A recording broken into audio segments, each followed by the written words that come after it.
Nvidia officially announced the 4070 Ti 12 gigabyte at CES 2023. There are a couple of things you really have to know. Don't trust exactly what you're seeing. There's so much marketing speak going on here.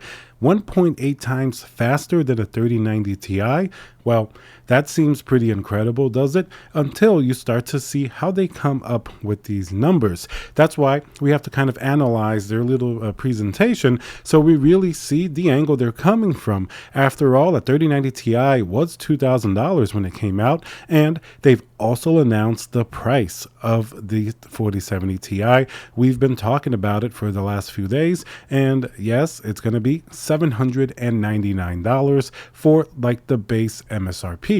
And if you guys like GPU content like this, remember to subscribe and smash the like button. Hopefully, if you do, they're going to lower the price when it doesn't sell. Okay, let's break down exactly what they were talking about during this presentation, and it all pertains to the 4070 Ti in one way or another. Now, first, they start off by saying how popular PC gaming has become, adding like 100 million gamers since 2019. And of course, the reason why they're pushing these numbers so much is that they want to make sure that you know that it's PC gamers still buying these GPUs and not the cryptocurrency market, which we can tell was a massive part of the revenue for the last few years. And when it immediately kind of like cut off when Ethereum disappeared, that's when we really saw GPU prices and demand start to tank to some of the lowest amounts ever. So Nvidia spent a lot of the presentation in the beginning pumping up how popular gaming is. I mean, in a way, it'd be nice if they were more transparent about what went to the cryptocurrency mining side. They probably don't even know in some cases. Like, who knows who's buying a GPU at a retail outlet, for example, what their use case is going to be. But on one end, I guess you could say at least Nvidia is on the side of PC gaming because it has to succeed for them to succeed at this point. Right now, they do have like workstation graphics cards, they have AI, machine learning, but their gaming market is still a pretty big part of their business, even though other things may be more profitable. So they have a vested interest in GPUs, succeeding for gaming purposes, which in a way is good for us. And now let's hear a word from our sponsor, VIP-CDKdeals.com, a Windows 10 Pro CD key. Add to cart, you put in code CC20. This will also work on Windows 11. You want to go into your settings in Windows, change and adjust your CD key, click activate, and now let's go back to the video. But it's not good when sort of the facts don't really go towards the consumer and it's more to benefit Nvidia themselves. That's when we start to get into the performance of the 4070 Ti for the price that it's going to be. Now, they then talk a lot about DLSS 3.0. This is important because this is how they're getting most of their performance numbers. DLSS is an upscaling technology that basically takes something, kind of, does it at a lower resolution and makes it seem a lot better while still giving you a pretty good performance with frames per second, good visuals. DLSS 3.0 combines a few different things, like it has frame generation, which actually puts, AI frames, which some people may say are fake frames, but that's how it is. It puts it in the game. Of course, it's going to have NVIDIA Reflex because by doing that, you're upping the latency, which is not good for a lot of games. And then, of course, the DLSS technology, sort of that upsampling type of technology. Now, like it or not, that's a technology that's here to stay. And a lot of people like to base their GPUs on the pure rasterization performance before they get to things like this that some people think are kind of marketing hype. And in a way, NVIDIA kind of proved that point that it's kind of true. Now, they do say that it's DLSS 3.0, but if you miss that and you just see where they say that, the 3090 Ti is going to be 1.8 times slower than the 4070 Ti, which some headlines already I've been seeing the 4070 Ti is much faster than a 3090 Ti. That's not necessarily true. It's true when you're talking about, DLSS 3.0, a technology the 3090 Ti does not have. And when you're talking about maybe ray tracing and things like that in conjunction with this technology. So it's not true if you're talking about rasterization performance, where a 4070 Ti sometimes may be the 3090 Ti, but other times it's actually slower. And of course, 3090 Ti does have 24 gigabytes of VRAM, which is a massive amount more, double in fact, than the 4070 Ti. In some games, this may actually start to matter. I know recently I've been playing a couple of titles that the VRAM usage has gone way above 12 gigabytes, especially if you're going to be running 4K with all the settings on max, ray tracing. That VRAM is going to really start to eat up, and 12 gigabytes for a GPU that can do 4K, I'm not too sure it's really enough anymore. Then the 3090 Ti does have that advantage, but looking at Nvidia's graphs, you may not even be aware necessarily that it's purely DLSS 3.0 unless you heard them say it in a random point in the presentation. So it can be a little bit misleading, and a lot of the headlines will run with the 4070 Ti being faster and cheaper than the 3090 Ti, but then it's not really all the case. Now, is it better that the 4070 Ti is $799 than $899? Yes, that's better. The 4080 12 gigabyte, which was basically this GPU, same specs. Only thing that seems to have changed here is the name itself. Was going to be $899, a much worse value proposition, and $799. It's not really the greatest, and you can already see that sort of the AIB partners, a lot of them are going to be $869, $899. A lot of them are going to end up being that expensive anyway, and I'm sure we're even going to see more expensive models over $900. So it's not really all going to be $799. Who knows how many of those models will actually hit that price point, and that's not good because people are already not too happy with $799 to begin with. Remember, the 3070 Ti was only $599. That is a $200 increase, which is pretty substantial for a 70 class GPU. That's why Nvidia is using all of these specific RTX 4000 selling points like DLSS 3.0 to make it seem like a much better value than last generation, particularly the 3090 Ti, which we can all agree was a terrible value at $1999. It's been dwarfed in performance now by basically every modern generation GPU, or at least come close, for a significantly, cheaper price. Now, what does the 4070 Ti have that actually might make it interesting for certain use cases, certain people? Let's start with the $799 price and compare it to the competition. The next newest GPU will be the 7900 XT at $899. Now, becomes a little bit tricky here because AMD is going through their own growing pains right now with all of the cooler issues, maybe driver issues. They don't have a good marketing aspect now to their GPU launch. It didn't really go very well. And even though my own copy of the 7900 XT does not really exhibit any of those thermal issues, a lot of people do. So it's certainly a problem. Some people may be apprehensive. There have been issues returning these GPUs. I mean, I even took a look at AMD's website. If you bought through them, if you try to start an RMA process, their website is currently down for maintenance until January 5th. That may have a poorly performing GPU and they want to return it. It may be difficult for them to get in touch with AMD. I'm not saying it's being done on purpose, but it definitely makes the situation more frustrating. And this points to a lot of people just being flat out disappointed with AMD's GPUs. Not to mention it's $100 more than the 4070 Ti, which is Nvidia.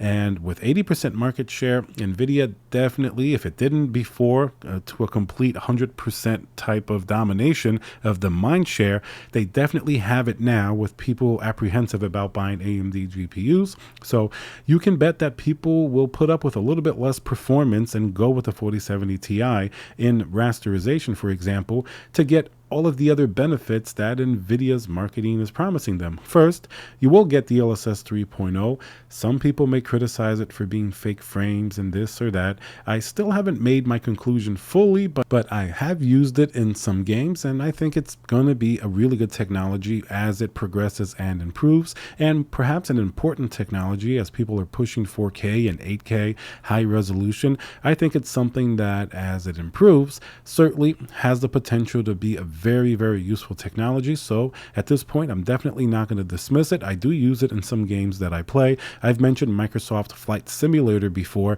and with it on, I just get double the frame rates basically. Even though it is AI generated frame generation, it's still hard to tell the difference. It's much easier to tell the difference when it's lower frames and it's getting a little choppy. So as far as I'm concerned, in some games, it does work well, and that may be a good point for some people buying a 4070 Ti. I'm just trying to be completely objective here. If you're going to slam it in your system and play Microsoft Flight Simulator, turn on DLSS 3.0 with DX12, I think you're going to be pretty happy. It's going to be better than the AMD offering for that particular game. So in other use cases, I mean, if you're going to do pure rasterization, like let's say if you're playing Call of Duty Modern Warfare 2, in a game like that, even the 7900 XT gets very close, or sometimes can even beat an RTX 4080 in that particular game, which seems well suited to the AMD GPUs. So if you can risk a potential bad cooler, if you have that sort of penchant for a risk reward, you're going to get much better performance in that game than in the 4070 Ti, for example.